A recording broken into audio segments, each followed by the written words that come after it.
Buenos días, compañeros, profesor. Nosotros somos el grupo número 4, que está conformado por Hipatita Brito, Lismar Amuranday, Isis Pulgar, Félix Salima y mi persona, Angibel Córdoba.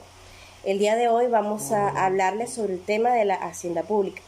Bueno, antes de comenzar a explicarles este tema, vamos a empezar sobre qué es la economía. Bueno, la economía ha sido parte integral de la búsqueda del entendimiento sobre la sociedad durante toda la época moderna. Como ciencia social, estudia a los seres humanos dentro de su entorno social y las instituciones que enmarcan las declaraciones y las decisiones de los individuos. Según Paul Samuelson y William Nordhaus, la economía es el estudio de cómo las sociedades utilizan recursos escasos para producir bienes valiosos y distribuirlos entre las diferentes personas. En otra instancia, el sector público trasciende en el ámbito económico, ya que gestiona y organiza los desembolsos en gastos del Estado. Cabe destacar que la economía permite el desarrollo de los países, ya que ésta permite saber qué producir, cómo producir y para quién producir, y con base en ello tener más ganancias y un mayor desarrollo. Uno de los términos más utilizados que hace parte de la economía es el de la hacienda pública. Bueno, la hacienda pública es la encargada de aplicar el sistema tributario vigente en un país con el fin de recaudar, gestionar y controlar los gastos del Estado.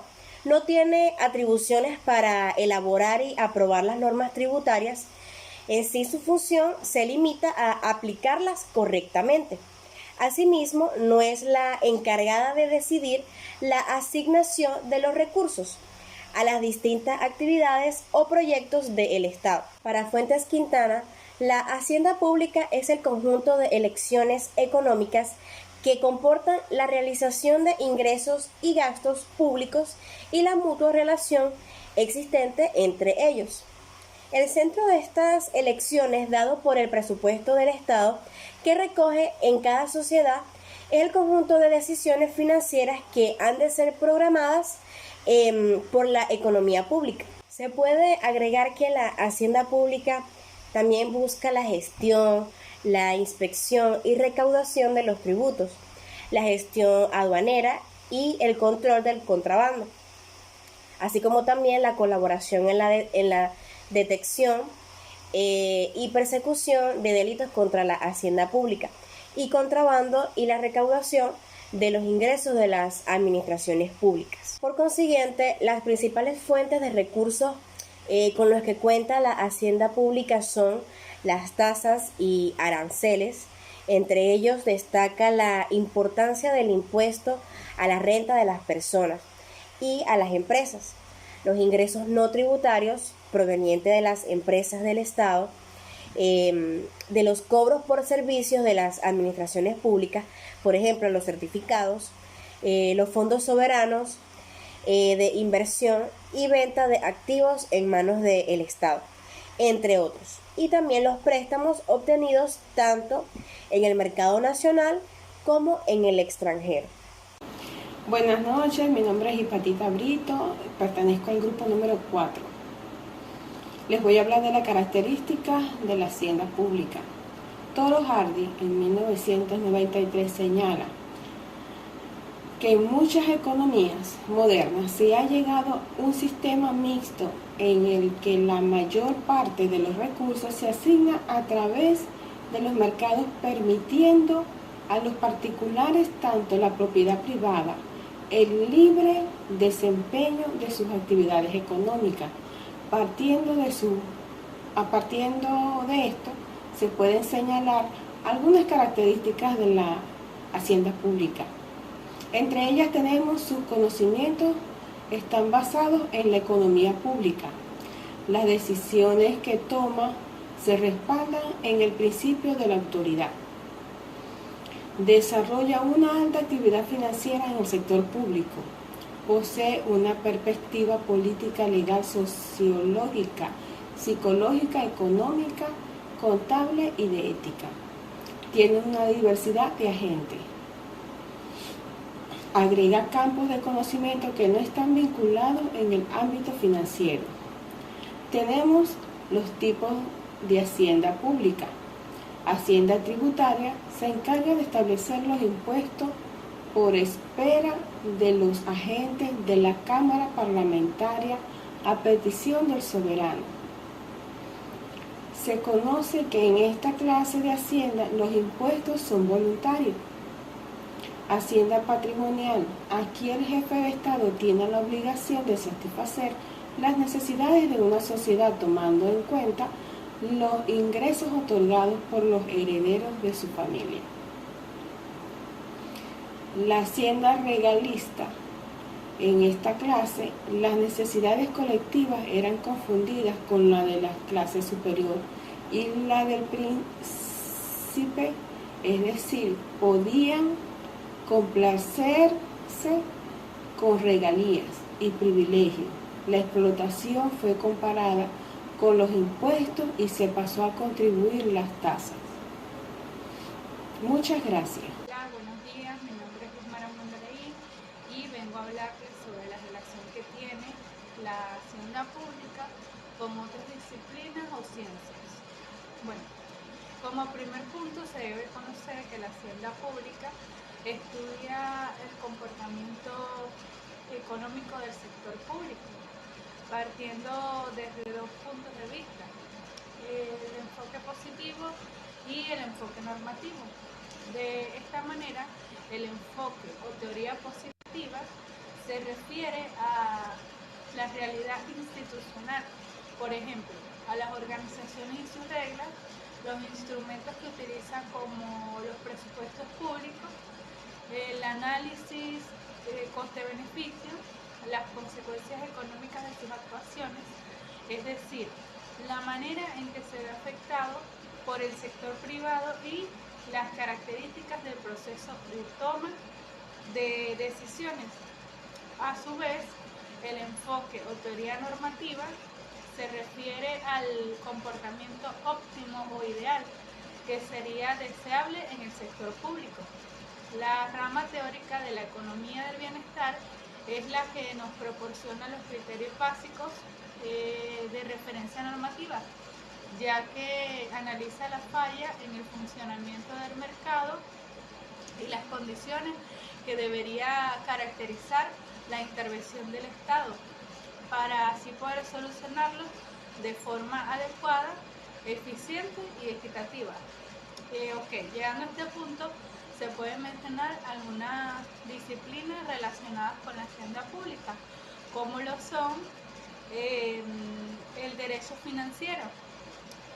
Este proporciona los instrumentos legales que llevan a cabo las decisiones económicas del sector público.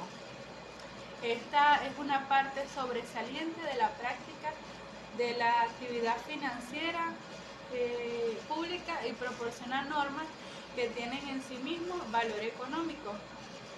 Como segundo punto podemos decir que el derecho presupuestario, en su aspecto jurídico político, se refiere a la preparación, aprobación, ejecución y control de lo establecido en los presupuestos públicos, y en su aspecto jurídico financiero se remite a la repercusión de los presupuestos públicos en los derechos subjetivos de las particularidades.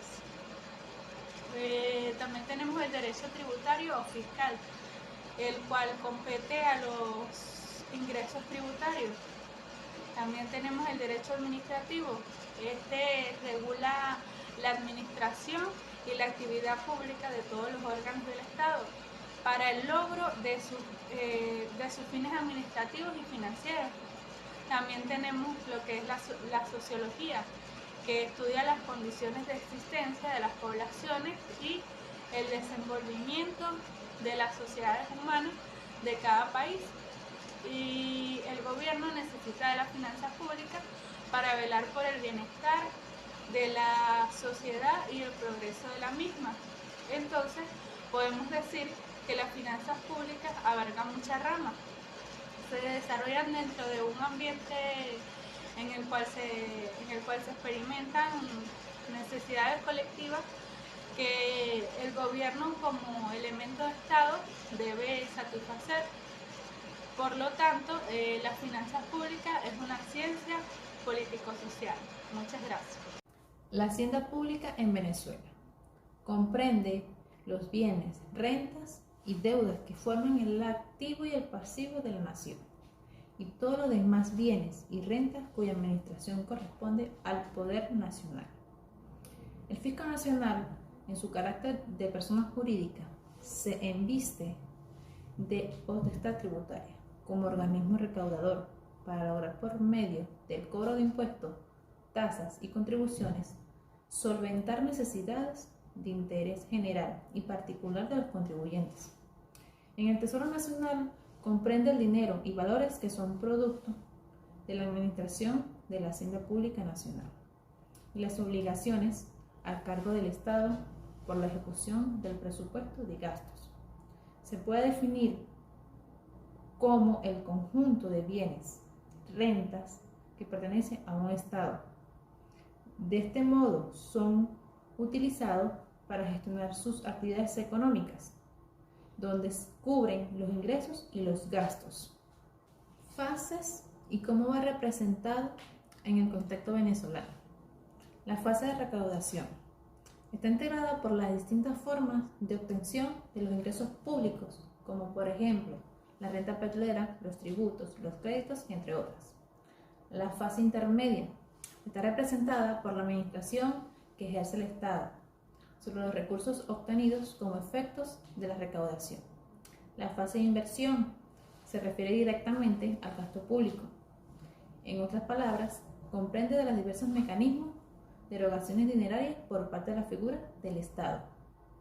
En ellas existen etapas de ingreso, administración y erogación. Los ingresos públicos son los recursos que el Estado, donde procura la satisfacción de las necesidades colectivas, a diferencia del gasto público, que es representado por todo lo contrario, porque son todas las inversiones que se hacen generalmente el dinero para el fisco, la autorización legal para la satisfacción de las necesidades públicas. En medio del ingreso y el gasto público podemos encontrar el presupuesto público. Mi nombre es Félix Salima, 15.982.116. En esta oportunidad les voy a hablar sobre la historia de la hacienda pública en Venezuela. Los primeros procedimientos de control fiscal se remontan a la época colonial, entre ellos la creación de la Real Hacienda de Venezuela, Coro 1529. Para ese momento se ejercía la vigilancia sobre el manejo de los bienes que se debían enviar a la corona española y no sobre los bienes del Estado. Es así como se da inicio a la historia de los procedimientos de control fiscal, para luego hablarnos sobre lo que es la historia de la hacienda pública en Venezuela, que se remonta a raíz de la desaparición física del general Juan Vicente Gómez y el arribo al gobierno nacional del general Eleazar López Contreras. Surge en el país un intenso debate sobre la necesidad de modernizar el Estado. Se discute el manejo escrupuloso de los recursos públicos y la pertinencia de instrumentar un organismo autónomo de control fiscal. López Contreras presentó un programa de gobierno llamado Programa de Febrero, cual principal propósito fue la creación de la Contraloría General de la República, hecho que ocurrió con la promulgación de la Ley Orgánica de Hacienda Nacional el 15 de julio de 1938. La Contraloría venezolana adquirió rango constitucional a partir de la nueva fecha, 5 de julio de 1947, y esto fue ratificado en la Constitución Nacional el 23 de enero de 1961, donde además se instituyó la denominación de Contraloría General de la República, la cual se mantiene en la Constitución de Venezuela aprobada en 1999. En esta última fortaleció su autonomía funcional y organizativa de Contraloría General de la República, creando distintas leyes que le permitan lograr con eficiencia el propósito de lo que es la Contraloría General o la Hacienda Pública de Venezuela. Muchas gracias.